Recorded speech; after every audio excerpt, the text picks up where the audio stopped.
নিজকে উজাড় করে বিলীন করে বীর বিক্রমে সিংহ গর্জনে বজ্র বিষাণে ফেটে পড়ে উল্লাসের সাথে আওয়াজ তুলে আমরা সবাই একবার পড়ি আলহামদুলিল্লাহ। আল্লাহ পাকের শুকরিয়া আদায় করা দরকার, না করলে চলে না, চলবে না, চলছে না, চলতেও পারে না। কেননা যেই মুখটা থেকে যেই জিহ্বাটা দিয়ে এইমাত্র আমরা কালেমাতুশ শুকর আলহামদুলিল্লাহ পড়লাম, এই মুখটা কার তৈরি? জিহ্বাটা কার বানানো?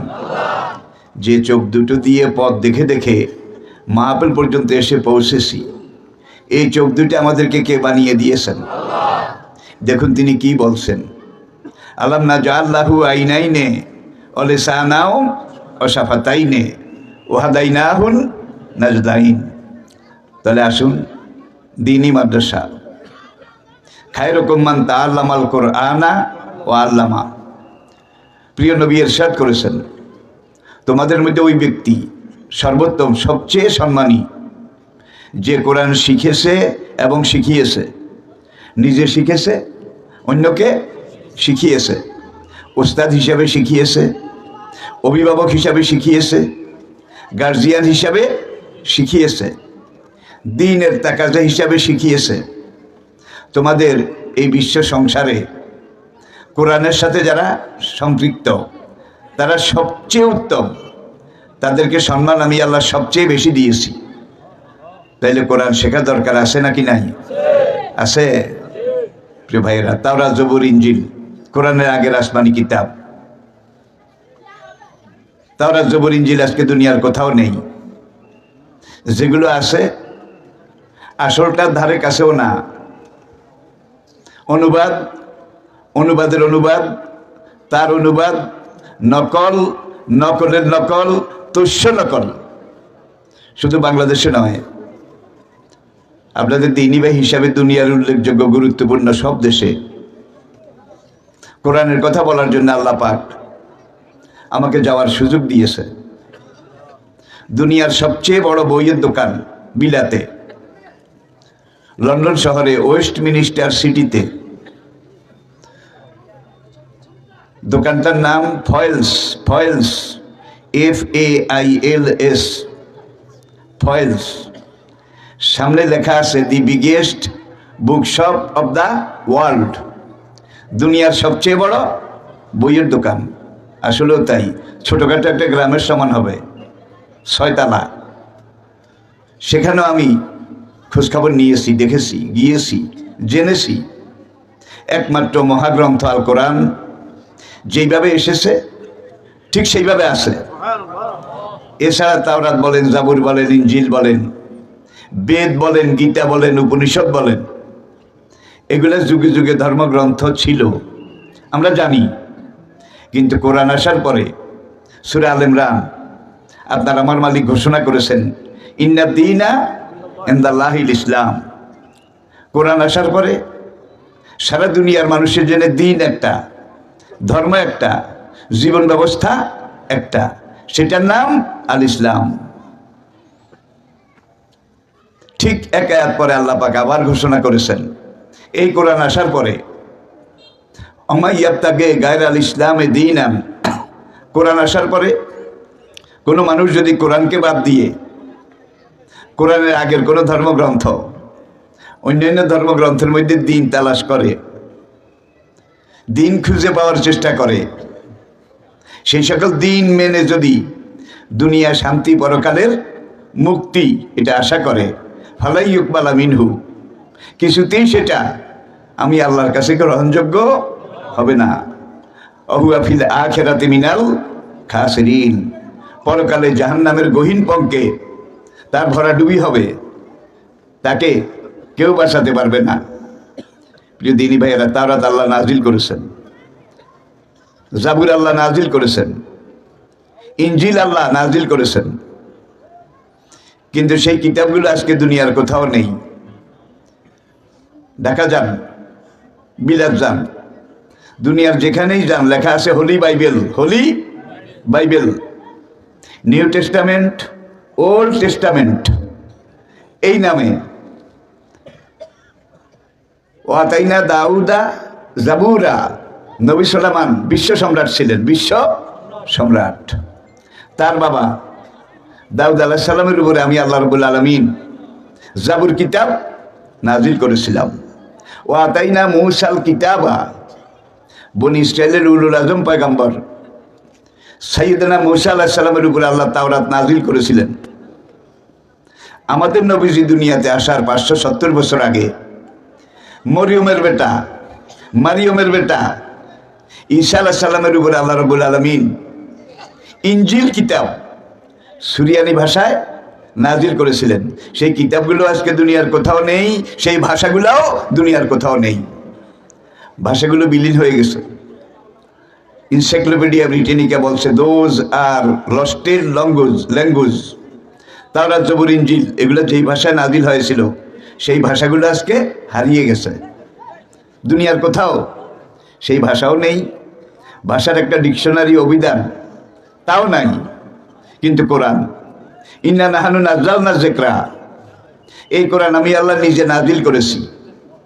ও ইন্না লাহু লাহাফিজুন, একটা নির্ধারিত সময় কিয়ামতের আগ পর্যন্ত এই কোরআনকে হেফাজত করার দায়িত্ব আমি আল্লাহ আমার নিজের হাতে নিয়েছি। কিন্তু তাওরাত জবুর ইনজিলের ব্যাপারে আল্লাহ এইভাবে গ্যারান্টি নিশ্চয়তা দেননি। আরো পরিষ্কার করে বললে আমাকে এইভাবে বলতে হচ্ছে, যতক্ষণ উজুর পানি থাকে না, উজুর পানি পাওয়া যায় না, ততক্ষণ তো ইমামের বাহাদুরি কি, তো ইমামের বাহাদুরি। এখন একজন বালতি ভরে আপনার সামনে উজুর পানি এনে দিয়েছে, এখন আপনি শুধু তো ইমাম করেন আর সেজদার পর সেজদা মারেন, লাভ হবে? লাভ হবে? ফাইলাম ইয়াজিদ মাআন ফাতায়াম্মামু সাইদান তাইয়্যিবা, কোরআন বলছে পানি না থাকলে পবিত্র শুকনো মাটি দিয়ে তোমরা তো ইমাম করো। নবীজি আবার আমাদেরকে বলেছেন ব্যাখ্যা দিতে গিয়ে, ইজা হাজারাল মা বাতালাত তায়াম্মাম, পানি যখন পাওয়া যাবে তখন তো ইমাম বাতিল হয়ে যাবে। তাইলে কোরআন তো পানি, অজুর পানি। আর আরো মজার কথা আছে, একবার উজু করেন, এই অজু দিয়ে আপনি যত ওয়াক্ত নামাজ ইচ্ছা আপনি আদায় করতে পারেন, ঠিক কিনা বলেন? তো ইমামের কিন্তু এই লংজিভিটি নাই, এই গ্যারান্টি নাই। নামাজও শেষ তো ইমামও শেষ, নামাজও শেষ তো ইমামও শেষ। এটাকে বলা হয় temporary arrangement. Temporary arrangement, temporary বুঝেন তো, অল্প সময়ের জন্য, ওয়ান টাইম। আর অজু এটা হলো পার্মানেন্ট অ্যারেঞ্জমেন্ট। যিনি আমাদেরকে বানিয়েছেন, আমাদেরকে সালাতের কথা বলেছেন, বন্দেগী ইবাদতের কথা বলেছেন, তিনি পুঙ্খানুপুঙ্খরূপে এই মহাগ্রন্থ আল কোরআনে আমরা কি বলবো, কিভাবে চলবো, কি করব, কি করব না, কোন পথে যাব, কোন পথে যাব না, এগুলা সব আল্লাহ বোধহয় বলে দেন নাই। মা ফাররাতনা ফিল কিতাবে মিন শাই। এই কোরআন এমন কোরআন, যেই কোরআন কিয়ামত পর্যন্ত মানুষের প্রয়োজন দরকার, একটা দরকারি কথাও আমি আল্লাহ বলার বাকি রাখি নাই। দেখুন তো, লহে মাহফুজে যেইভাবে লেখা আছে, আপনার ঘরেও এই কোরআন ঠিক সেইভাবে লেখা আছে নাকি সন্দেহ? এটা বোধ আর রকম, এটা বোধ কিছু অ্যানাদার প্লিজ না। বালহুয়া কোরআন ও মাজিদ ফি লাউহিম। কোরআনটা হলো আমাদের জন্য প্রত্যক্ষ নির্দেশ। উসুলের ভাষায় বলা হয় ইবারাতুন নাস, ডাইরেক্ট অর্ডার, ডাইরেক্ট অর্ডার। আর কোরআনের আয়াত, এটার ব্যাখ্যা, তাফসীর হাদিসের মাধ্যমে নবীজি আমাদেরকে দিয়েছেন। এই নবীজির হাদিসগুলো, এগুলো কিন্তু অর্ডার। কোরআন মানা যেমন ফরজ, নবীজির হাদিস মানাও তেমন ফরজ। আমি কি বুঝাতে পেরেছি? তেমন ফরজ। তবে কোরআনের ইবারত, অর্থ, ভাষা, সাহিত্যিক মান, ফাসাহাত এবং বালাগাত সব কিছু আল্লাহর নিজের তৈরি। শব্দ আল্লাহর, ইবারত আল্লাহর। এইটাকে আল্লাহ রাব্বুল আলামিন নবীজির উপরে নাজিল করার আগে লৌহে মাহফুজে আগে লিপিবদ্ধ করেছেন। বাল হুয়া কুরআনুম মাজিদ ফি লাউহিম মাহফুজ।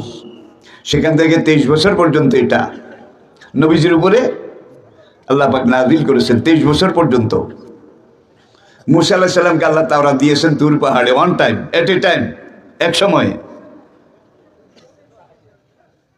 তফসিরে লেখে যে জমরুদ কাঠের তক্তার উপরে জিবরাইল আলাইহিস সালাম তাওরাত কিতাব এটা লিখে এনে নবী মূসাকে দিয়েছেন। তক্তাগুলা 70 উটের বোঝা ছিল। একেবারে ছোটখাটো মনে করলে চলবে না, এগুলো সেই যুগে বিশাল একটা কিছু ছিল। কিন্তু কোরআন এটা কোনো তক্তার উপরে লেখে, কোনো পাণ্ডুলিপির উপরে লেখে নবীকে দেওয়া হয় নাই। আল্লাহ রাব্বুল আলামিনের পক্ষ থেকে জিবরাইলকে আল্লাহ যখন বলতেন এই এই আয়াত এখনই তুমি আমার নবীর কাছে পৌঁছিয়ে দাও, একটা দুইটা আয়াত নিয়ে জিবরাইল এলেন। নবীজি সফরে যাচ্ছেন, আতাহু জিবরাইল আলাইহিস সালাতু ওয়াস সালাম। এমন সময় জিবরাইল আলাইহিস সালাম এসে সিগন্যাল দিলেন, signal, I am coming, I am coming with order, order with ওহি, আমি আল্লাহর পক্ষ থেকে ওহি নিয়ে আসতেছি। এটা বলার সঙ্গে সঙ্গে যেই উটের উপরে ঘোড়ার উপরে নবীজি সওয়ার থাকতেন, ঘোড়াটা করে করে মাটিতে চ্যাপটা হয়ে বসে যেত। ওহি নাজিল শুরুর প্রাককালে নবীজি তাড়াতাড়ি উটের পিঠ থেকে, ঘোড়ার পিঠ থেকে নেমে পার্শ্ববর্তী পাহাড়ের কিনারে সমান একটা পাথরের উপরে চিত হয়ে শুয়ে পড়তেন। গায়ের চাদরটা, কম্বলটা গায়ের উপরে এইভাবে ঢেকে দিতেন। জিবরাইল এসে একটা দুইটা আয়াত সূরা নাজিল করে চলে যেতেন। কিছুক্ষণ পরে নবীজি শোয়া থেকে উঠতেন। উঠার পরে দেখা যেত যেই পাথরের উপরে নবী শুয়েছিলেন সেই পাথরের ভিতরে নবীজির জিসম মোবারক, শরীর অর্ধেক গেড়ে গেছে। সানুল কি আলাইকা কাউলান সাকিলা, সাতবক আসমান জমিন, পাহাড় পর্বত, সাগর মহাসাগর, মরু পারাবার, অনন্ত বিশ্ব চরাচর সবকিছুর ওয়েট, ওজন জেদ্দুর। কোরআনের ওয়েট তার চাইতে 1,00,000 কোটি গুণ বেশি। দীর্ঘ আলোচনা এই লাইনে আমি করতে পারবো না। তাহলে আপনার বাচ্চাদেরকে আগে আপনি হাফেজ বানান। কি আগে হাফেজ বানান, মাদ্রাসায় পড়ান। প্রথমে তাকে কোরআন শিখান। কোরআনটা শিখানোর পরে সে যখন আর একটু বড় হবে, ম্যাচিউরড হবে, তখন আপনি তাকে আধুনিক শিক্ষা, ওসি বানান, ডিসি বানান, এসপি বানান, সচিব বানান, কোনো অসুবিধা নাই। আগে কোরআন ঢুকাইতে হবে। আমি এইভাবে বলে থাকি, সকালবেলা ঘুম থেকে উঠেছেন, ক্ষুদায় আপনার পেটটা চোঁ চোঁ করে, চোঁ চোঁ। আপনার আবার গতকালকে ঠান্ডা ভাত সেপা শুটকির ভর্তা দিয়ে খাওয়ার অভ্যাস আছে।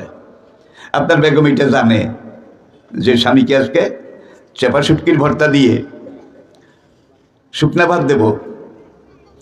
চেপা শুটকি কেউ গন্ধের জন্য বেশি পছন্দ করে, কেউ গন্ধের কারণে মোটে খাই না। কি এখন বেগম দেয়, আপনি কেবল খান, দেয় আবার খান, আবার দেয়, 3-4 বার দিছে। বোঝার উপরে শাকের আটি, পুরা টাঙ্কি ওভারলোড, ফালাওলা ইজাব আলাগাতিল, এই পর্যন্ত ভরে গেছে অলকুপ।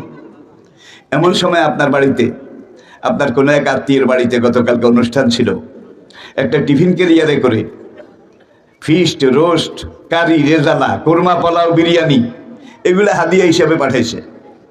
আপনার বেগম আপনাকে এসে বলে অমুক আত্মীয়ের বাড়ি থেকে তোমার জন্য খানা পাঠাইছে, একটু দাও, এখান থেকে একটু, এখান থেকে, এখান থেকে, এখান থেকে, এই একটু একটু করে লইতে লইতে পুরা ট্যাঙ্কি ওভারলোড। কি ওভারলোড, এক বিন্দু জায়গাও নাই। ইমানদারি বলেন, সারাদিন ঢেক উঠবে কোনটার? বলা লাগবে, ঢেক উঠবে কোনটার? এটা তো সবাই নিচে না, সব কিছুর নিচে। তার উপরে এত কোরমা, পোলাও, বিরিয়ানি, কারি এত কিছু দিলেন, একটারও ঢেক উঠবে না, উঠবে কোনটার? তাইলে আগে বাচ্চাদের ভিতরে খালি পেটে, এখন তাদের জেহেনে, তাদের সাইকোলজিতে কোনো ইজম নাই, থিওরি নাই, কোনো মতবাদ নাই, একেবারে খালি। এই খালি পেটে আগে কোরআন ঢুকাইয়া দেন, তারপরে থেকে ডাক্তার বানান, ইঞ্জিনিয়ার বানান, যেটা ইচ্ছা সেটা বানান। আল্লাহর কসম সে বেনামাজি হবে না, সারা জীবন কোরআনের ঢেক উঠবে। আমি কি বুঝাতে পেরেছি? তাইলে প্রথম বাচ্চাদেরকে কোরআন শিখাতে হবে। এই জন্যেই মাদ্রাসা, এই জন্যেই মাদ্রাসা। আসুন, এমন এক সময় আমি আপনাদের সাথে কথা বলছি আজকে, যে সময় কোরআন চলে যাওয়ার, বিদায় নেওয়ার সময় খুব কাছে। এটা আপনারাও জানেন। আপনার বাড়িতে একজন মেহমান এসেছে, আপনি যতক্ষণ মেহমানের আদর করেন, সম্মান করেন, কদর করেন, ততক্ষণ মেহমান আপনার বাড়িতে অবস্থান করবে, থাকবে। ঠিক কিনা বলেন? মেহমানের লাগে ঠেলা কথা শুরু করছেন, ঠেলা কথা। মেহমান বৈঠকখানার সামনে বসা, আপনি ওখান দিয়ে বের হয়ে মেহমানের কাছ দিয়ে চলে গেলেন, ফিরেও তাকাইলেন না। মেহমান যদি একটু বুদ্ধিমান হয় তাইলে বলবে এখন নিজের ইজ্জত নিয়ে চলে যেতে পারলে বাঁচি, গৃহস্থ তো আমার সাথে এরকম লিঙ্ক সম্পর্ক হ্যান্ডেলিং লেনদেন কিছুই রাখে না, মেহমান সম্মান নিয়ে চলে যাবে, ঠিক কিনা বলেন? নবীজি বলছেন এমন এক সময় আসবে, এই কোরআন আল্লাহর মেহমান, যতদিন এই মেহমানকে আমরা আদর কদর করব, এই মেহমানকে আমরা ইজ্জত করব, সম্মান করব, এই মেহমান আপনাদের কাছে থাকবে। আর যদি এই মেহমানকে উল্টা সিধা বলেন, কিছু মানুষ আছে কোরআনকে গালি দেয়। ১,৫০০ বছর আগে আবু জাহেল দিয়েছিল, এই যুগে তো আর আবু জাহেল নাই। ১,৫০০ বছর আগের আবু জাহেল আর আজকের আবু জাহেল শুধু নামে বেশ কম, কামে কিন্তু এক। আজ থেকে ২,৫০০ বছর আগের ফেরাউন আর আজকের ফেরাউন শুধু নামে বেশ কম, কামে কিন্তু এক। আল কুফরু মিল্লাতুন ওয়াহিদা। প্রিয় ভাইয়েরা, তাইলে আমরা কোরআনের জন্য আসি, কোরআনের জন্য বাসি, আমরা কোরআন শিখবো, শিখাবো। আল কোরআন হুজ্জাতুন লাকা আও আলাইকা। ছোট্ট একটা হাদিস নবীজি ইরশাদ করেছেন, হাসরের কঠিন দিনে আমি উম্মতের জন্য শাফায়াত করব। বুখারী, লম্বা হাদিস, কিতাবুশ শাফাআত। ওয়াকুলু আদামু সফিউল্লাহ ইয়া রব্বি নফসি নফসি, ওয়াকুলু নূহু নবিউল্লাহ ইয়া রব্বি নফসি নফসি, ওয়াকুলু ইব্রাহিম খলিলুল্লাহ ইয়া রব্বি নফসি নফসি, ওয়াকুলু ইসমাঈল জবিহুল্লাহ ইয়া রব্বি নফসি নফসি, ওয়াকুলু মূসা কালিমুল্লাহ ইয়া রব্বি নফসি নফসি, ওয়াকুলু ঈসা রূহুল্লাহ ইয়া রব্বি নফসি নফসি, ওয়াকুলু মুহাম্মাদুর রাসূলুল্লাহ সাল্লাল্লাহু আলাইহি ওয়াসাল্লাম ইয়া রব্বি উম্মতি উম্মতি মান উম্মতি ইয়া রব। আদম আলাইহিস সালাম থেকে আমাদের নবীজির আগের নবী মরিয়মের বেটা ঈসা আলাইহিস সালাম, নবী রাসূল যেখানে নফসি নফসি, আমার কি উপায়, আমার কি উপায়, সেখানে আবার মার্কেটে এমন এমন কথাও আছে, এমন এমন কথাও আছে, বেনামাজি পীর আছে, বেরোজগারি পীর আছে, গাঁজা খাওয়া পীর আছে, আছে। এখন সহমর্মীরা বলে যে তোরা আমার এই পীরের মুরিদ, খাজা বাবার কাছে বয়াত কর, তাইলে হাসরের মাঠে যখন বিপদে পড়ে যাবি, খাজা বাবা তোরে বাঁচাবার জন্য নৌকা নিয়ে আসবে, জাহাজ নিয়ে আসবে, এসি গাড়ি নিয়ে আসবে। ভাই নবীদের যেখানে নফসি নফসি, তোর খাজা বাবার খাতা কি নেই? ভাই আমি ডাইরেক্ট কথা বলি, কিন্তু ডাইরেক্ট, ইনডাইরেক্ট কোনো কথা আমি বলি না। আর কোরআনে আল্লাহ পাক ডাইরেক্ট কথা বলেছেন। দাউদ আলাইহিস সালামের জামানায় জাবুর কিতাবের একজন হাফেজ সাহেব ছিল না। দাউদ আলাইহিস সালামের সঙ্গী সাহাবীদের মধ্যে একজনও জাবুর কিতাবের হাফেজ ছিলেন না। মুসা আলাইহিস সালামের জামানায় তাওরাত কিতাবের একজন সাহাবীও ছিলেন না, অথচ মুসা আলাইহিস সালামের উম্মতের সংখ্যা অনেক বেশি ছিল। মরিয়মের বেটা ঈসা আলাইহিস সালামের জামানায় ঈসা আলাইহিস সালামের সঙ্গী হাওয়ারিয়িন ওয়াইস কালা ঈসা ইবনে মারইয়াম লিল হাওয়ারিয়িনা মান আনসারি ইলাল্লাহ, আল্লাহু আকবার। ঈসা আলাইহিস সালামের সঙ্গী সাহাবীদের মধ্যে একজনও ইনজিল কিতাবের হাফেজ সাহেব ছিল না। প্রাচীন ভারতে সত্যযুগ, ত্রেতা যুগ, দাপর যুগ, এই 3 যুগে বেদের একজন হাফেজ ব্রাহ্মণও ছিল না, গীতার একজন হাফেজ ছিল না, উপনিষদের একজন হাফেজ ছিল না। বুঝার জন্য বলছি, জবা কুসুমা শঙ্কা সমকাশ্যপ ইয়ং নাসং ও সামুন্ডে জয় জয় সম্বয় সম্বয় সর্বসত্তানমং সাহা অসুর সংহারিণী হরং হিরিং অল্লাহ রসুর মোহাম্মদ রকম বরস্য অল্লে অল্লাম ইল্লতি ইল্লাল্লাহ। এগুলো কি মুখস্থ করার জিনিস? কোন বাপের বেটার এই জেহেন আছে, স্মরণ শক্তি আছে, কিম্বুত কিমাকার বিদ ঘুটে, এগুলো মুখস্থ করা সম্ভব ছিল না। তাওরাত জবর ইনজিল মুখস্থ করা সহজ ছিল না। কিন্তু কোরআন, এনসাইক্লোপিডিয়া ব্রিটানিকা খুলুন, দুনিয়ার সবচাইতে নির্ভরযোগ্য যে ইতিহাসের আকর, সেখানে 9th এডিশন, 9ম সংস্করণ, সেখানে তারা লিখে রেখেছে সোনার অক্ষরে তারা লিখে রেখেছে as a religious teacher, as a founder, as a ruler, as a leader, as a commander, as a lawgiver, as a lawmaker Muhammad. এটা লিখে সামনে ব্র্যাকেটে লিখেছে পিস বি আপন হিম, পিস বি আপন হিম। মোহাম্মদ লিখে ওই ব্র্যাকেটে পিস বি আপন হিম, অর্থ সাল্লাল্লাহু is the Superman of the world. তিনি জগতের সর্বোচ্চ মানব, একমাত্র ইনসানে কামেল, যার জন্য সব নবী বলবেন নফসি নফসি, আর আমাদের নবী বলবেন উম্মতি উম্মতি। তিনি সাইয়্যিদুল আম্বিয়া। কি? তিনি সাইয়্যিদুল, আচ্ছা, ওয়ালাকাদ কাররামনা বনি আদম, আমার এই পুরা সৃষ্টি জগতের মধ্যে আদম সন্তান, তাদেরকে আমি আল্লাহ সবচেয়ে বেশি সম্মান দান করেছি। পড়েন আলহামদুলিল্লাহ। লাকাদ খালাকনাল ইনসানা ফি আহসানে তাকওয়িম, মানুষকে যত সুন্দর করে আমি আল্লাহ তৈরি করেছি, বানিয়েছি, মানুষের মতো সুন্দর করে আমি আমার এই বিশ্ব চরাচরে অন্য কোনো মাখলুককে বানাইনি। সম্মানের দিকেও মানুষ সবার উপরে, face, body, appearance, physical structure, মানুষ দেখতে সবচেয়ে সুন্দর সৃষ্টি। তাহলে কোরআনে যতবার আল্লাহ মানুষের কথা বলেছেন, কম জায়গায় বলেছেন ইয়া আইয়ুহাল ইনসানু মা গাররাকা বিরাব্বিকাল ইন্নাল ইনসানা লাফি খুসর। অধিকাংশ জায়গায় আল্লাহ বলেছেন ইয়া বনি আদমা, ইয়া ইবনে আদমা। আমরা কি আদম সন্তান নাকি বান্দর সন্তান? আসতে কইছেন, একটু খোঁজখবর রাখিয়েন, তা নইলে আমও যাবে, সালাও যাবে, কিছুই থাকবে না। হাজার হাজার বছর থেকে আমরা আদম সন্তান। আর এখন এমন বিশেষ অজ্ঞ তারা কারিকুলাম তৈরি করে বলছে যে আমরা বান্দর সন্তান, আমাদের বাপ দাদা 14 গোষ্ঠী বান্দরা ছিল। ভাই, আল্লাহ তোমাকে সৃষ্টির বাদশা বানিয়েছেন, সুন্দর বানিয়েছেন, শ্রেষ্ঠ বানিয়েছেন, অদৃষ্টি এমন খারাপ, এটাকে লাথি মেরে ফেলে দিয়ে আমি বান্দর সন্তান। জন্তুর মধ্যে বান্দর হইলে সবচেয়ে বেশি শয়তান, দুষ্টামিতে সবার উপরে না নিচে। আর বান্দর বুড়ো হইলে কিন্তু গাছের মাঝখানে উঠে না, একবারে মবডালে উঠে। আমাদের জাতির জীবনে কিছু বুড়া বান্দর আছে যাদের নাম বুদ্ধিজীবী, যারা বুদ্ধি বিক্রি করে খায়। ভাইয়েরা, তাহলে পুরা কোরআন সবকিছুকে তুড়ি মেরে উড়িয়ে দেয়া হয়েছে। আমরা কি এই শিক্ষা ব্যবস্থা মানবো? কওমে লূত সমকামিতার জন্য ধ্বংস হয়েছে। পাম্পেই নগরী সমকামিতার জন্য আল্লাহ 12 মিটার পাথরের নিচে তাদেরকে দাফন করে দিয়েছে। কওমে লূত যখন সমকামিতা এটা পাইকারি হারে শুরু করেছে, আল্লাহ 2 জন ফেরেশতা পাঠাইলেন। এই ফেরেশতা 2 জন গিয়ে সাদ্দুম শহর, জর্ডান আর ফিলিস্তিনের মাঝখানে, জর্ডান ফিলিস্তিনের মাঝখানে তারা মানুষ বেশে প্রথম ইব্রাহিম আলাইহিস সালামের বাড়ি হয়ে তারপরে ট্রান্স জর্ডানে এসেছেন। জিব্রাইল ওই কওমে লূতের এলাকার এক পাশে এইভাবে আঙ্গুল ঢুকাইলেন, মিকাইল এইভাবে আঙ্গুল ঢুকাইলেন, আঙ্গুল ঢুকিয়ে কওমে লূতের এলাকাটাকে অন্যান্য জমিন থেকে টান দিয়ে আলগা করে ফেললেন, ছিঁড়ে আলগা করে ফেললেন, করে এটাকে মেঘের উপরে নিয়ে গেলেন। মেঘের উপরে উঠিয়ে উপরের দিক নিচের দিকে, নিচের দিক আদিয়াহা সাফেলাহা, কোরআন বলছে উপরের দিক নিচে, নিচের দিক এমন জোরে মেরেছে এটা 200 মিটার গভীর সাগর হয়ে গেছে।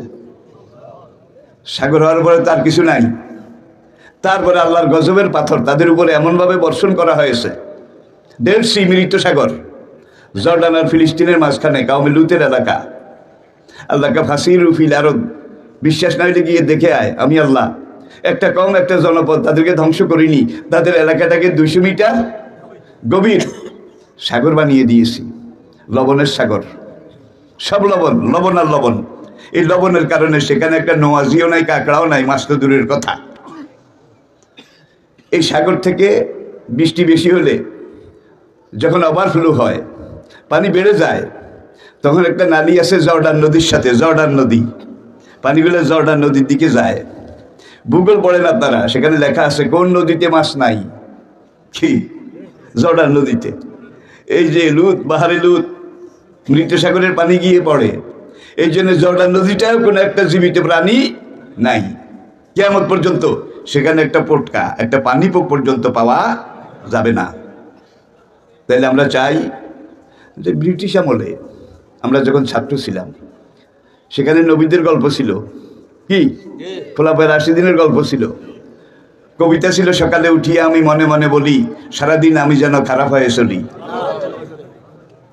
আর এখন হাট্টিমা টিম টিম, তারা মাঠে পাড়ে ডিম, তাদের খাড়া 2টা শিম। এমন জন্তু কেউ কোনোদিন দেখছেন? আছে যার কোনো অস্তিত্বই বিশ্ব চরাচরে নাই। প্রিয় ভাইরা, থাক। মান তামাশাকা বিসুন্নতি, আমার উম্মত যখন বিভ্রান্ত হয়ে যাবে। ডিএনএ আবিষ্কার হয়েছে, বেশি দিন হয় নাই, মাত্র কয়েক যুগ। ডিএনএ আবিষ্কার হওয়ার আগে বংশ নির্ধারণ করার জন্যে কার বাপ কে, কার ছেলে কে, এটা নির্ধারণ করার জন্য রক্ত ব্লাড টেস্ট করা হতো, রক্ত পরীক্ষা করা হতো। কিন্তু পরীক্ষা প্রমাণিত হয়েছে রক্ত পরীক্ষা করে বংশ নির্ধারণ এটা অর্ধেক ঠিক নয়, ঠিক হয় না, মিস্টেক, ভুল। তারপরে এই যুগের বিজ্ঞানীরা গবেষণা করে ডিএনএ আবিষ্কার করলো।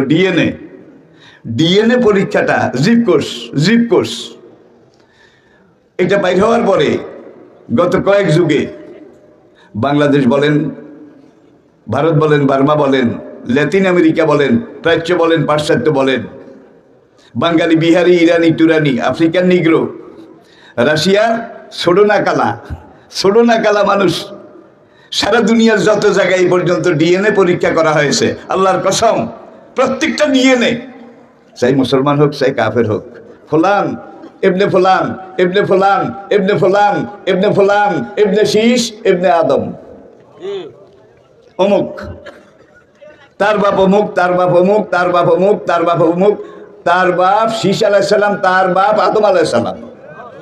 এটা আজকে ডিএনএর সর্বশেষ রেজাল্ট। তারপরেও যদি কে আমরা বাদর সন্তান, ওদের কপাল পুড়ে গেছে, এদের দুনিয়াও গেছে, আখিরাতও গেছে। প্রিয় ভাইয়েরা, এমন সময় আমি কথা বলছি যে সময়টার ব্যাপারে নবীজি বলেছেন, মান তামাসসাকা বিসুন্নতি, আমার উম্মত যখন বিভ্রান্তিতে পড়ে যাবে, হাজারো রকমের মতবাদ, থিওরিজম, 13 কুতুবে 13 দিকে টানবে, কি 13 কুতুবে 13 দিকে টানবে, আমার উম্মত যখন এই বিভ্রান্তির উপরে পড়ে যাবে, কোন দিকে যাবে দিশা পায় না, মান তামাসসাকা বিসুন্নতি, এই সময় আমার খুন রাঙ্গা, দাঁত ভাঙ্গা, রক্তে রাঙ্গা, আমি নবীর মাথার খুলি ভাঙ্গা একটা সুন্নতকে যে শক্ত করে দাঁতে কামড়ায় ধরবে, ফালাহু আজরু মিয়াতে শাহিদ, তাদের এক একজনের আমলনামায় আল্লাহ 100 শহীদের সওয়াব লিখে দেবেন। ভাই, সাহাবায়ে কেরাম নবীর সাথে বদর উহুদে জীবন দিয়ে পাইছে 100 শহীদের সওয়াব। কি 1000 বছরের আগের আবু জাহেল, একটু আগে বলেছি, শুধু নামে বেশ কম। আর আজকের আবু জাহেল, আগের আবু জাহেল কিন্তু ডক্টর ছিল না, এই যুগের অনেক আবু জাহেল কিন্তু ডক্টর, ঠিক কিনা বলেন? এখন আসেন আমরা সিদ্ধান্তে আসি, মরা তো লাগবে, আল্লাহর কাছে বলে যাওয়া লাগবে না, আল্লাহর কাছে যাওয়া লাগবে না। আসুন, কিয়ামতের আগে পুরো পৃথিবীতে যখন বিভ্রান্তি বিভ্রাট সৃষ্টি হয়ে যাবে, কোরআনের বিরুদ্ধে, নবীর বিরুদ্ধে, দ্বীনের বিরুদ্ধে বিভিন্নভাবে ঠাট্টা মস্কারি, দিনকে কটাক্ষ, দিনপন্থী যারা দিন কায়েমের চেষ্টা করে তাদের উপরে আঘাত, এগুলো যখন শুরু হয়ে যাবে, এই সময় আমার একটা সুন্নাহকে যে শক্ত করে ধরবে, আল্লাহ পাক হাসরের দিন তার আমলনামায় 100 শহীদের সওয়াব লিখে দেবেন। আপনারা কি 100 শহীদের সওয়াব পেতে চান?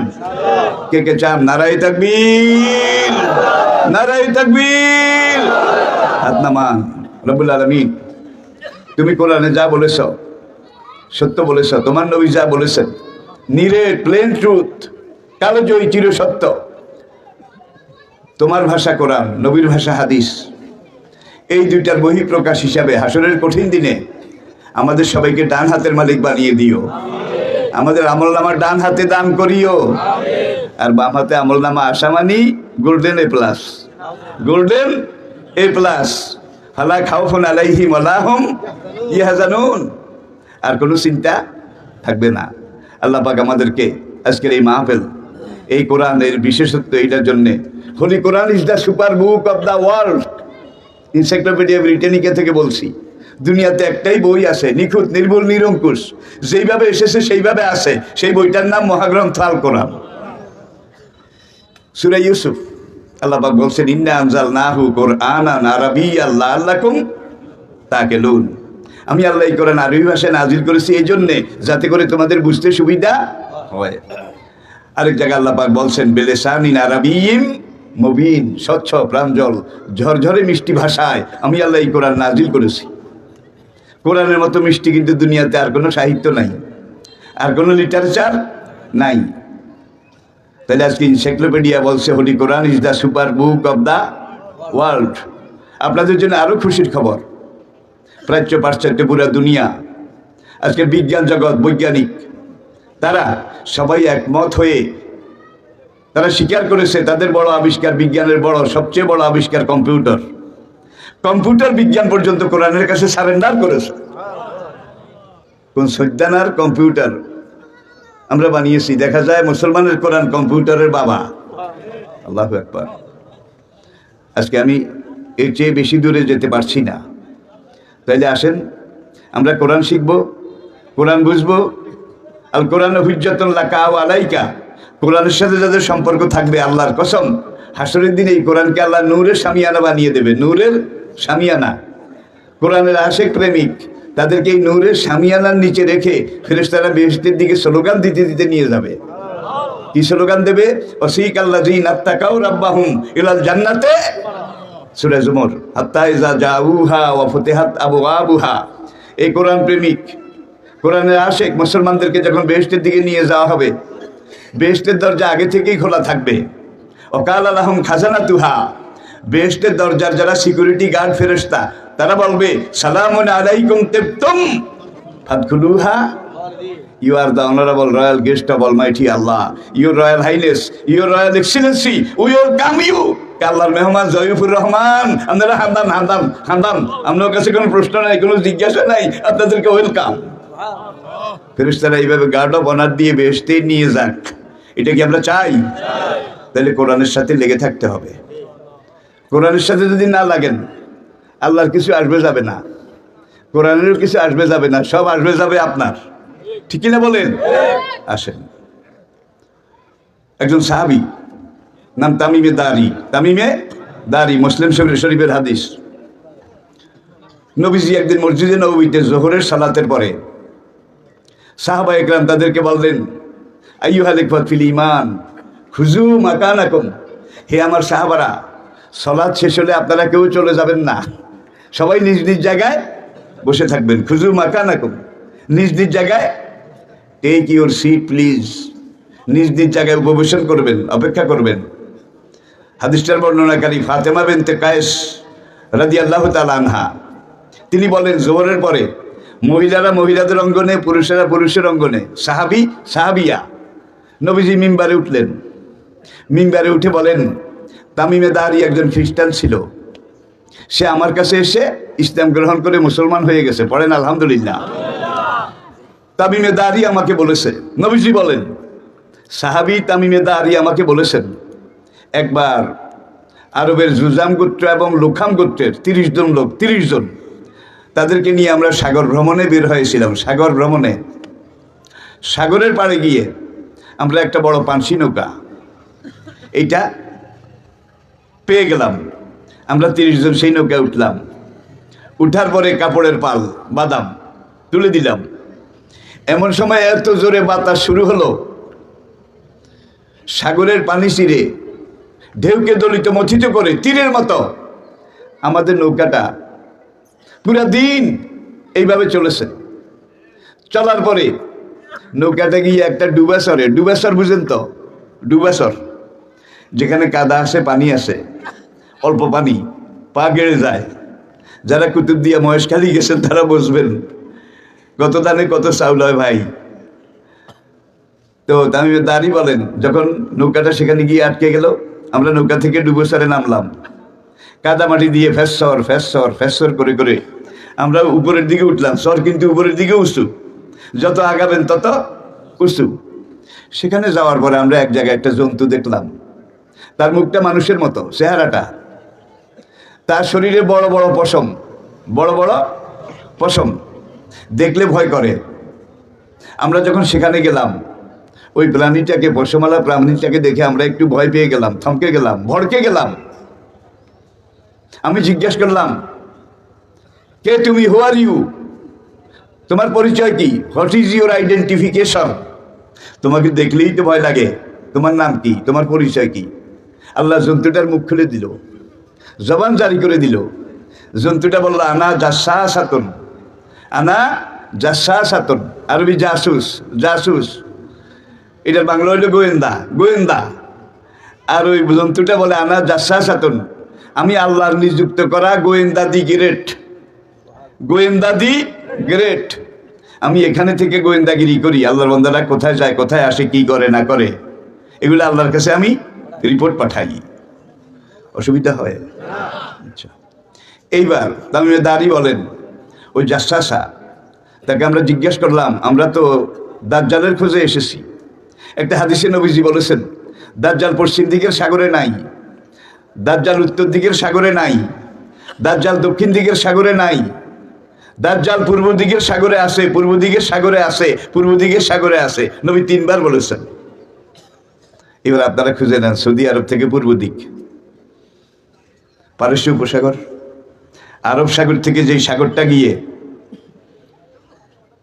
আটলান্টিক মহাসাগরের দিকে চলে গিয়েছে। এইবার তামিমে দাঁড়ি বলেন, জাসাসা যেভাবে দেখিয়ে দিয়েছে, আমরা ওই চড়াভূমিতে উপরের দিকে হাঁটতে থাকলাম। এক জায়গায় গিয়ে আমরা পুরানো একটা বিল্ডিং পেলাম, পাথরের গাঁথুনি, পাথরের গাঁথুনি কঠিন মজবুত। আমরা যখন ওই পাথরের বিল্ডিংটার কাছে গেলাম, দেখি যে দুয়ারটা খোলা, দরজাটা খোলা। আমরা দরজা দিয়ে ওই বিল্ডিংয়ের ভিতরে ঢুকলাম। ঢুকার পরে দেখলাম সেখানে একজন মানুষ লোহার শিকলে বাঁধা, এক একটা শিকলের কড়া এরকম মোটা মোটা, তার হাত দুইটাকে এইভাবে বেঁধে বুকের লগে লাগিয়ে, পাও দুইটাকে এইভাবে টেনে পেটের লগে লাগিয়ে শিকল দিয়ে পেঁচিয়ে বেঁধে রাখা হয়েছে। আমরা লক্ষ্য করে দেখলাম তার ডান চোখ কানা, ডান চোখ কানা, আঙ্গুর পচে গেলে যেরকম মনিটা পচে গেছে। আমরা জিজ্ঞেস করলাম যে হু আর ইউ, তুমি কে, হোয়াট ইজ ইউর আইডেন্টিফিকেশন, তোমার পরিচয় কি? তখন ওই কানা চোখ, এখানে লেখা আছে কাফ ফা রা, কাফ ফা রা, কি কাফের। যখন আমি জিজ্ঞেস করলাম, আমরা জানতে চাইলাম যে আল্লাহ তোমার ভালো করুক, তুমি কে? তখন ওই কানা দাজ্জাল, কপালে কাফের লেখা, সে বলল আনা মাসিহের দাজ্জাল, আমার নাম দাজ্জাল, আমাকে এই দ্বীপে বন্দি করে রাখা হয়েছে। তামিমে দাঁড়ি বলেন কতদিন বন্দি? সেটা আমি জানি না, বুঝ জ্ঞান হওয়ার পর থেকে আমি দেখি আমি এখানে শিকলে বাঁধা। তখন এই তামিমে দাঁড়ি জিজ্ঞেস করলেন, তুমি মুক্তি পাবে কখন? এইবার দাজ্জাল জিজ্ঞেস করে, তোমাদের আরবে একজন লোক নিজকে নবী বলে প্রচার করছেন, ঠিক পাইছেন বোধ হয়, নবী বলে প্রচার করেছেন, তার নাম কি? সাহাবা ইকরাম বললেন তার নাম মোহাম্মদ ইবনে আব্দুল্লাহ সাল্লাল্লাহু, আব্দুল্লাহর বেটা মোহাম্মদ। দাজ্জাল জিজ্ঞেস করে যে মোহাম্মদের অবস্থা কি? মোহাম্মদ দ্বীনের দাওয়াত দেয়, কিন্তু আরবের লোকেরা 2-1 ব্যক্তি রেখে সবাই বিরোধিতা করে, মোহাম্মদের অনুসারীদেরকেও মারে, মোহাম্মদকেও মারে। এইবার দাজ্জাল জিজ্ঞেস করে যে কুরাইশ মক্কার মুশরিকদের সাথে মুহাম্মদের কোনো যুদ্ধ হয়েছে কিনা এই পর্যন্ত। অ্যাটেনশন প্লিজ, খুব লক্ষ্য করেন, মুসলিমের হাদিস। তখন তামিমে দাঁড়ি বললেন হ্যাঁ, বেশ কয়েকটা যুদ্ধ হয়েছে। দাজ্জাল জিজ্ঞেস করে হোয়াট ইজ রেজাল্ট, সেই যুদ্ধের ফলাফল কি? তামিমে দাঁড়ি বললেন, আমি দাজ্জালকে বললাম কোন কোন যুদ্ধে মুহাম্মদ তার অনুসারী জিতে গেছে, আবার কোন যুদ্ধে কাফেররা জিতে গেছে। আচ্ছা এখনকার পরিস্থিতি কি? তামিমে দাঁড়ি বলেন মুহাম্মদ সাল্লাল্লাহু আলাইহি ওয়াসাল্লাম এখন আর মক্কায় নাই, তিনি হিজরত করে মদিনা চলে গেছেন। দেখেন, হিজরত করে মক্কা থেকে মদিনা চলে গেছেন, সেখানে তিনি একটা ইসলামী রাষ্ট্র এটা গঠন করে এটার নেতৃত্বে আসেন। তখন দাজ্জাল বলল যে আরবের লোকদের উচিত এখন মুহাম্মদের নেতৃত্ব মেনে নেওয়া, মুহাম্মদের কথাগুলো মেনে নেওয়া, এটা এখন আরবের লোকদের উচিত। ভাই দাজ্জাল হইল একান কথা কইছে, কিন্তু ভালো কথা, উচিত। এরপরে দাজ্জাল বলে আমার পৃথিবীতে আসার সময় খুব কাছে, খুব কাছে আল্লাহ আমার বাঁধন খুলে দেবেন, বাঁধন খুলে দিয়ে আমাকে পৃথিবীতে পুরা দুনিয়া ভ্রমণ করার অনুমতি দান করবেন, এবং সে দুনিয়াতে এসে 40 দিন থাকবে। 40 দিন, প্রথম দিনটা হবে 1 বছরের সমান, তারপরের দিনটা হবে 1 মাসের সমান, তারপরের দিনটা হবে সপ্তাহের সমান, তারপরের দিনগুলো হবে সাধারণত দিনের সমান। এখন দাজ্জাল তামিমে দাঁড়িকে জিজ্ঞাসা করে আমি যখন পৃথিবীতে যাব তখন বাইশানের খেজুর বাগানে খেজুর থাকবে না, নাম্বার 1। খুব লক্ষ্য করুন, আমি যখন পৃথিবীতে যাব তখন বাইশানের খেজুর বাগানে খেজুর থাকবে না। বাইশান জায়গাটা হলো, সেখানে একটা উপসাগর আছে, সিরিয়ার গোলান হাইট, সিরিয়ার গোলান হাইট। এখান থেকে বিশাল পাহাড়ি এলাকার পানি যেখানে নামে, এই পানির চাপে তোড়ে সেখানে একটা উপসাগর সৃষ্টি হয়েছে 80 কিলোমিটার মধ্যপ্রাচ্যে, পুরা মধ্যপ্রাচ্যে একমাত্র মিঠা পানি এই তাবরিয়া উপসাগরে, একমাত্র মিঠা সুস্বাদু মাছ এই তাবরিয়া উপসাগরে। দাঁড়ি বলে আমি যখন পৃথিবীতে যাব তখন বাইশানের খেজুর বাগান তাবরিয়া উপসাগরের আরেক পাড়ে, যেইটা মধ্যপ্রাচ্যের মধ্যে সবচেয়ে বেশি খেজুর যেই বাগানে হতো, খেজুরের বাগান সবচেয়ে বড়, পুরো আরব বিশ্ব খেত, বহির্বিশ্বে পাঠানো হতো। তারপরে ওই বাগানের খেজুর ফুরিয়ে যাওয়া তো দূরের কথা, কমতো না। এইভাবে 12 মাস খেজুর ফলতো। দাজ্জাল বলে আমি যখন পৃথিবীতে যাব তখন বাইশানের খেজুরের বাগানে খেজুর থাকবে না।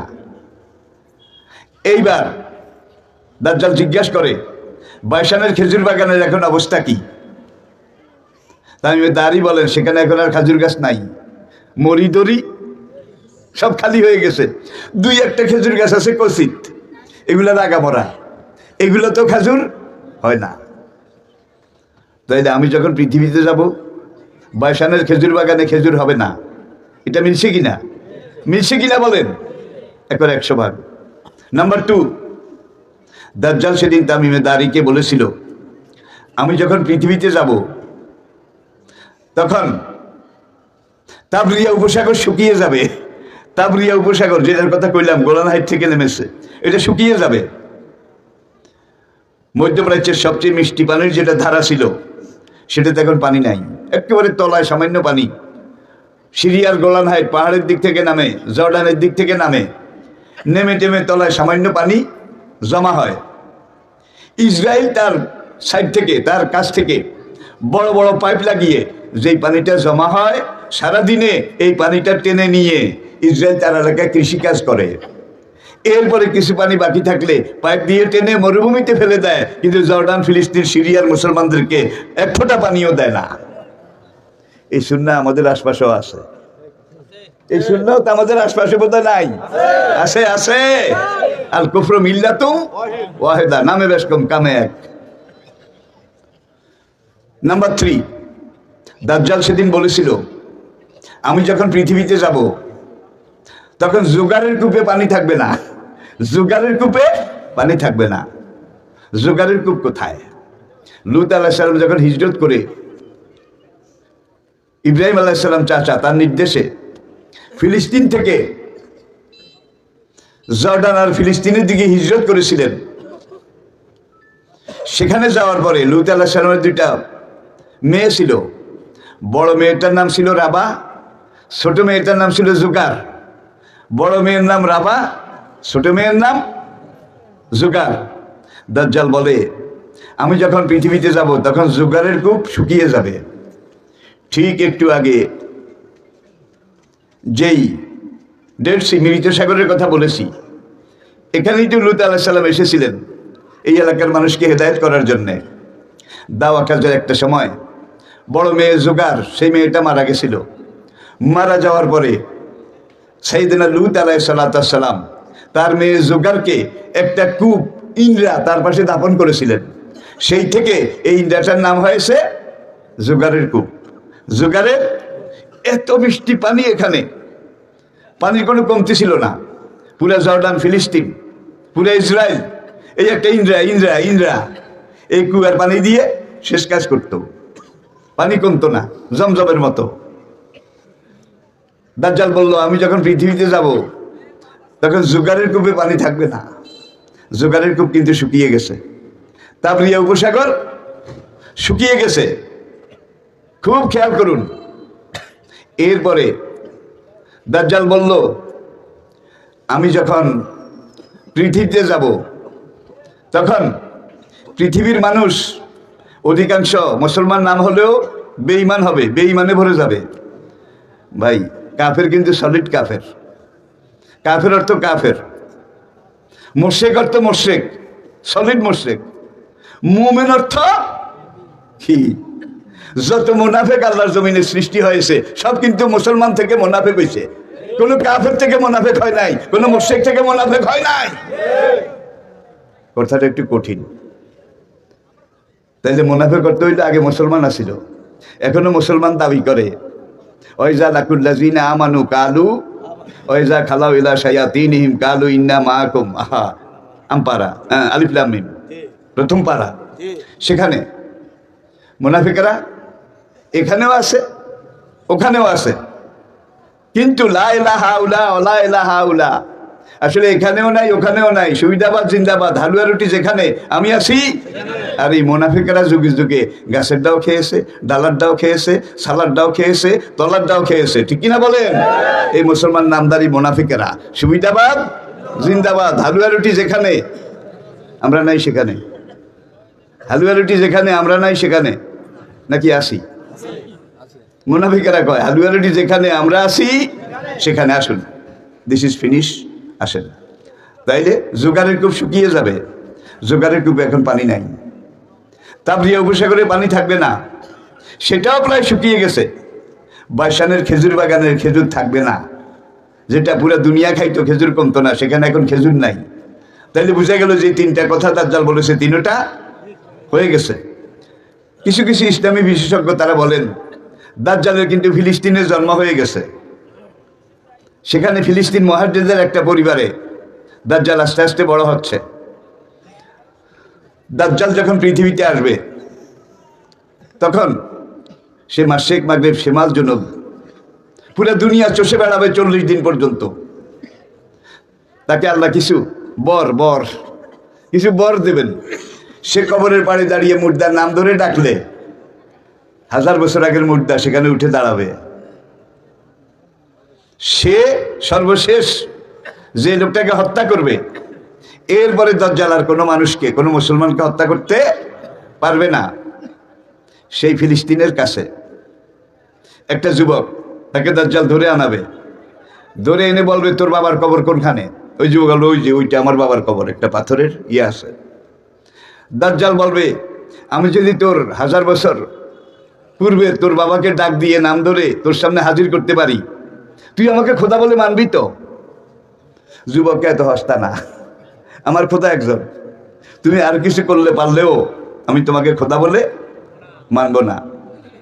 দাজ্জাল এবার ওই যুবকটাকে ধরে এইভাবে টান দিয়ে 2 অর্ধেক করে ফেলবে, যুবকটা শহীদ হয়ে যাবে। এরপরে আসুন দাজ্জাল বলবে আইয়াবি ওর খোদা দি গ্রেট, আনা রাব্বুকুমুল আলা, যেটা ফেরাউন নমরুদ বলেছিল। দাজ্জালও ঠিক সেই কথাটাই বলবে, তুই আমারে খোদা মান, তোর বাবারে কবর থেকে জিন্দা করে উঠিয়ে দেখাবো। তুই আমারে খোদা মান, তোর মাঠে ফসল নাই, আমি এখনই বৃষ্টির ব্যবস্থা করে দেব। আল্লাহ থেকে এমন কিছু শক্তি দেবে। দাজ্জাল বলবে বৃষ্টি নামুক, সঙ্গে সঙ্গে মেঘ এসে বৃষ্টি শুরু হয়ে যাবে। দুর্বল ইমানের যারা, তারা বলবে দাজ্জাল খোদা জিন্দাবাদ। দাজ্জাল খোদা যেখানে আমরা আছি, এই যুগে বোধহয় এরকম নাই, নাই নাকি আছে? দাজ্জাল কিন্তু শুধু নামে না কামে, শুধু এক রূপে নয়, বিভিন্ন রূপে। আজকে বিশ্ব সমাজটা দাজ্জালে ভরে গেছে। দাজ্জালে, এরা দাজ্জালের এজেন্ট, এরা দাজ্জালের দোসর। আসুন এবার আরেক হাদিসে যান, তামিম দারি, এখানে শেষ। মুসলিম শরীফের আরেকটা হাদিস, এই হাদিসটা বুখারীতেও একই রাওয়ায়াতে এইভাবে এসেছে।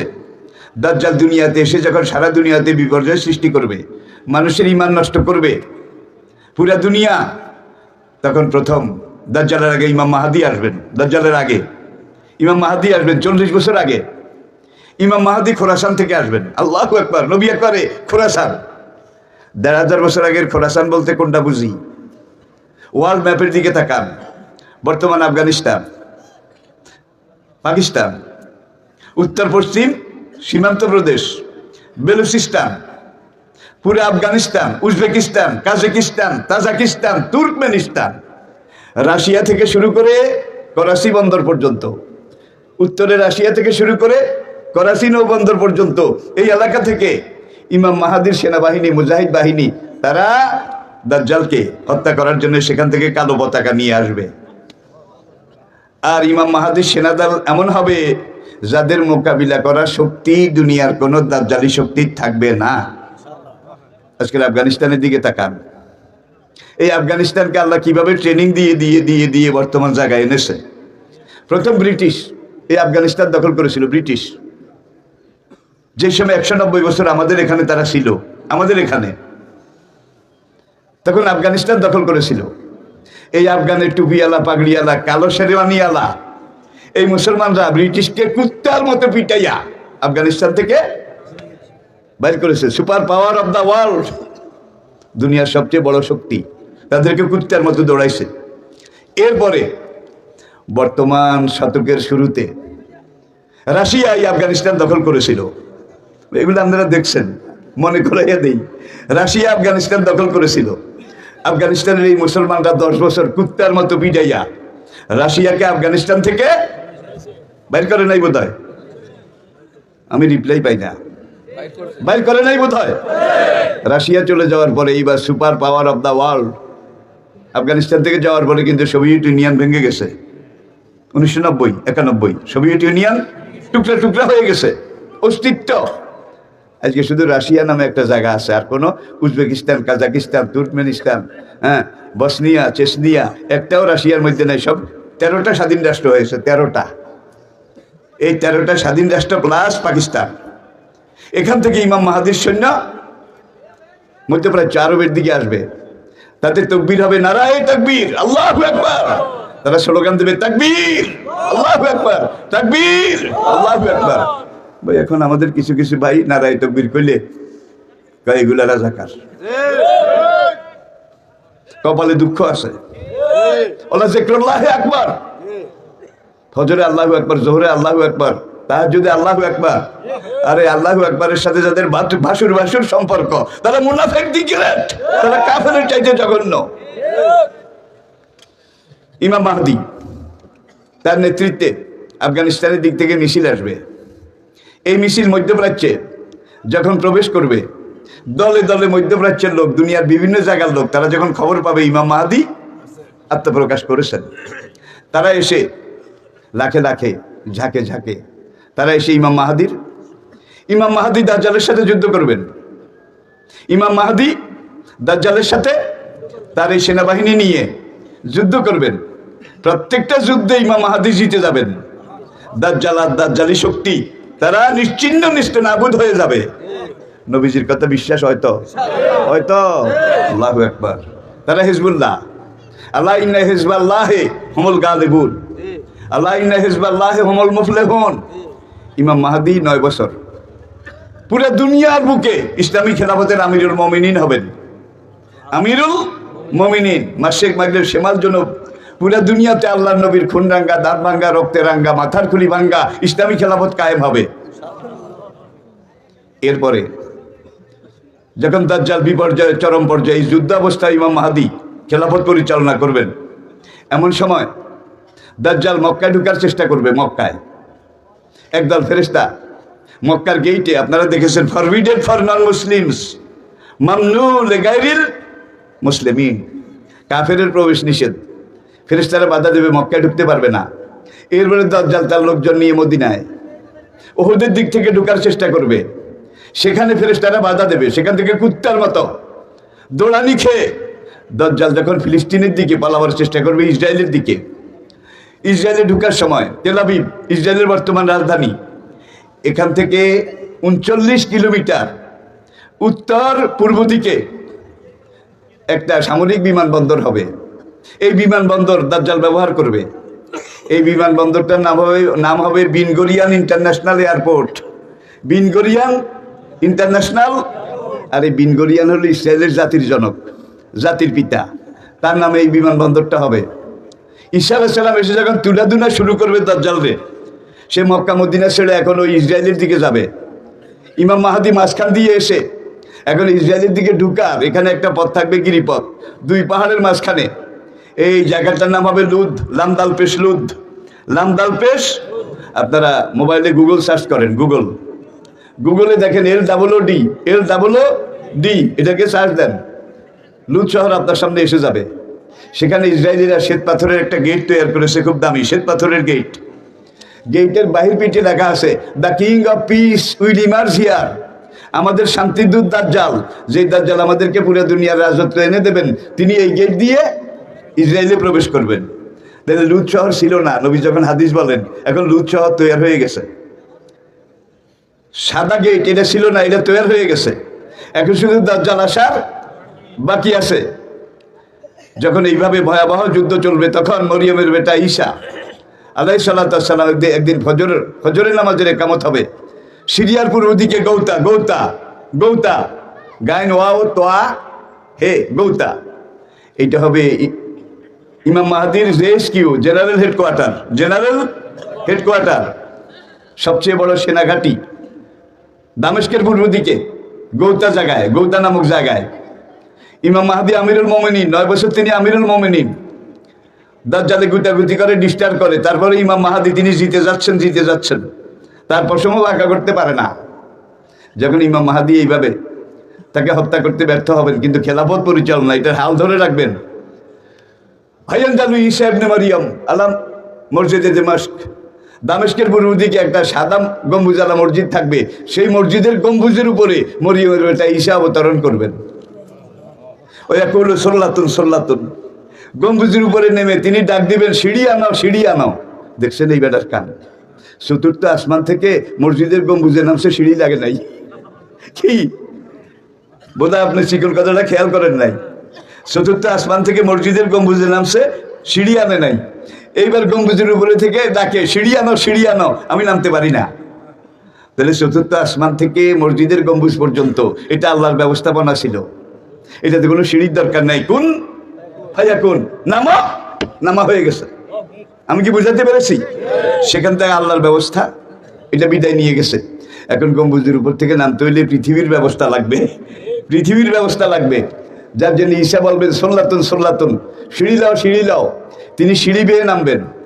সিঁড়ি বেয়ে নেমে তারপরে গৌতা জামে মসজিদ, যেখানে ইমাম মাহাদি ইমাম হিসাবে ফজরের ফরজ এটা আদায় করার জন্যে মুসল্লিদেরকে বলবেন, সাফু সাফু পাকুম, স্টেট ইউর লাইন প্লিজ। মুসল্লি ভাইরা কাতার সোজা করুন। এমন সময় মরিয়মের বেটা ঈসা, তার গায়ে 2টা চাদর থাকবে ধূসর রঙের, ধূসর। একটা চাদর গায়ে জড়ানো থাকবে, আর একটা চাদর পরনে থাকবে। মাথায় বাবরি চুল হবে, তার চুল দাড়ি থেকে টপ টপ করে পানি পড়তে থাকবে। তার দিকে তাকালে মনে হবে এই মাত্র যেন বেহেশতের ফোয়ারা থেকে গোসল করে তিনি এসেছেন। আল্লাহু আকবার। যখন তিনি মসজিদে ঢুকবেন, তখন মুসল্লিরা বলা বলি করবে, হাজা ঈসা ইবনে মারিয়াম, মরিয়মের বেটা ঈসা এসে গেছে। তখন ইমাম মাহাদি ইমামের জায়গা থেকে পিছে চলে আসবেন। এসে ঈসা আলাইহিস সালামকে বলবেন, ফাদ্দাল যান, আপনি ইমামতি করুন। তখন ঈসা আলাইহিস সালাম বলবেন, মানুষ মুসল্লিরা আপনাকে ইমাম বানিয়ে একামত দিয়েছে, সুতরাং আপনি ইমামতি করুন, আমি আপনার পিছনে একটা দায়িত্ব বেহাজাল ইমাম, আমি আপনার মুসল্লি, ইমাম আপনি। মক্কা মদিনার দিক থেকে যখন ইমাম মাহাদির বাহিনী তারা দাজ্জালকে কুত্তার মতো দাওয়া করতে করতে ফিলিস্তিনের দিকে দাজ্জাল পলাবে, ইসরায়েলে ঢুকতে চাবে। এখন যেখানে সাদা গেটটা ওরা বানিয়েছে, শ্বেত পাথরের গেট, এবং গেটের বাইরের পিঠে লিখেছে, the king of piece will emerge here. আমাদের শান্তির দূত দাজ্জাল এই গেট দিয়ে ইসরায়েলে প্রবেশ করবে। হায়াতুল ঈসা ইবনে মারিয়াম আল মাসিহের দাজ্জালা বেবাবিলউদ্দিন, মরিয়মের বেটা ঈসা দাজ্জালকে এই লুদ শহরের গেটে হত্যা করবেন। ওই ইয়াকুলু আল্লাহু আকবার। তাহলে লুদ শহর তৈরি হয়ে গেছে, লুদ শহরের গেট তৈরি হয়ে গেছে। নবী 1500 বছর আগে বলেছেন, তখন এই গেটও ছিল না, লুদ নামক কোনো জায়গাও ছিল না, কোনো শহরও ছিল না। নবী যা বলছেন সব তৈরি হয়ে এসে গেছে। এখন শুধু ঈসা আলাইহিস সালাম আসবেন। আমার বলে আল খেলাফাতু বাদি সালাসুনা আমান, নবী বলেন আমি দুনিয়া থেকে চলে যাওয়ার পরে বিশ্বের বুকে 30 বছর পূর্ণাঙ্গ ইসলামী খেলাফত কায়েম থাকবে। ছিল না বোধহয়, ছিল না বোধহয় খোলাফায়ে রাশিদিন। সুম্মা তাকুনু মুলকান গাদ্দান, তারপরে খেলাফত চলে যাবে, খেলাফতের জায়গা দখল করবে রাজতন্ত্র। করে নাই বোধহয়, করে নাই বোধহয়। নবী বলেন রাজতন্ত্র চিরদিন থাকবে না। সুম্মা তাকুনু মুলকান জাবাবেরা, রাজতন্ত্র নিপাত হয়ে যাবে, নিশ্চিহ্ন হয়ে যাবে, পুরো দুনিয়াতে স্বৈরতন্ত্র কায়েম হবে। এখন রাজতন্ত্র নামে যেটা আছে এইটাও স্বৈরতন্ত্র। কি গণতন্ত্রের নামে যেটা সেইটাও স্বৈরতন্ত্র, গণতন্ত্রের নামে যারা সেইটাও স্বৈরতন্ত্র। নাম যাই হোক, আমি কিন্তু পুরা দুনিয়াতে এখন চলছে স্বৈরতন্ত্র। আল্লাহর কসম, আমার হায়াতের কসম, যেই নামেই স্বৈরতন্ত্র চলুক, স্বৈরতন্ত্রের এখন সাকরাতুল মউত চলছে, মৃত্যু যন্ত্রণা চলছে, জান কবজ হওয়ার অল্প বাকি আছে। আমার হায়াতের কসম, নবীর হাদিস বিশ্বাস করেন? করেন? করেন? নবী বলেন স্বৈরাচার দুনিয়ার বুক থেকে নিস্তে নাবুদ হয়ে যাবে, ধুলিত বিধুলিত, চূর্ণিত বিচূর্ণিত হয়ে যাবে, একাকার মেসাকার হয়ে স্বৈরাচার বিদায় নিয়ে চলে যাবে। সুম্মা তাকুনু খেলাফত আলা মিনহাজিন নবুয়ত। আমি নবীর খুন রাঙ্গা, দাঁত ভাঙ্গা, রক্তে রাঙ্গা পূর্ণাঙ্গ ইসলামী খেলাফত দুনিয়াতে কায়েম হবে। হাদিস এটা বিশ্বাস করেন তো? তাহলে স্বৈরাচারের দিন শেষ, ইসলামের বাংলাদেশ, ইসলামের পুরো বিশ্ব, ঠিক কিনা বলেন? নবীর কথা সবগুলো হয়ে গেছে, এখন দাজ্জালের এইটা, আর স্বৈরাচারের পরে ইসলাম কায়েম হবে। সন্দেহ আছে? এই সময় আপনি যদি ইসলামের পক্ষে কাজ করেন, আপনার আমলনামায় 100